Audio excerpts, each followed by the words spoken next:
Beaucoup de parents en Occident sont en train de perdre leurs enfants sans s'en rendre compte. Ce qui est le plus grave, ce n'est pas la désobéissance. Le vrai problème, c'est la perte de l'influence parentale, c'est-à-dire de l'autorité parentale.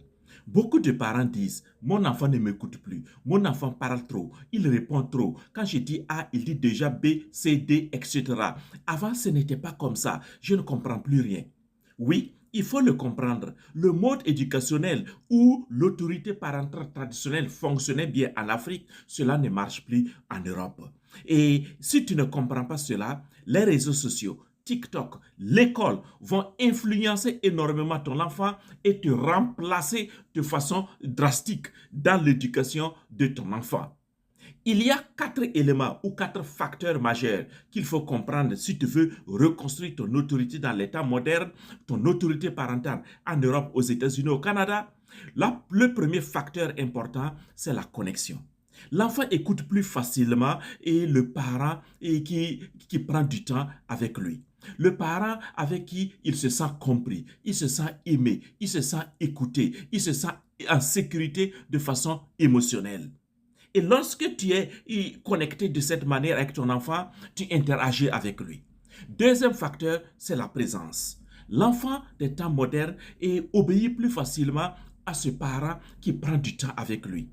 Pas seulement ce parent qui apporte la nourriture, le vêtement, le logement ou qui paie ses frais scolaires, mais ce parent qui prend du temps avec lui, qui interagit avec lui, qui écoute ses rêves, qui le guide, qui le conseille et qui le motive. Et ce parent devient réellement le leader de son enfant. Troisième facteur majeur, c'est la cohérence. Tu ne peux pas interdire les téléphones ou d'autres choses, les ordinateurs à tes enfants pendant que toi-même tu n'es pas le modèle, tu passes ton temps à scroller à longueur de journée sur ton téléphone et sur les réseaux sociaux. L'enfant observe et s'il voit que tu es incohérent dans ce que tu dis, il n'obéit pas facilement. Quatrième facteur, c'est la crédibilité. L'enfant a besoin et obéit facilement à ce parent qui comprend son monde.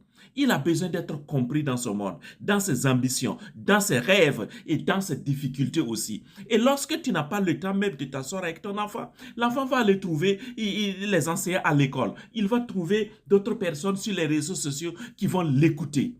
Et là, il va dire, mon père ne me comprend pas, ma mère ne me comprend pas, alors à quoi bon lui obéir?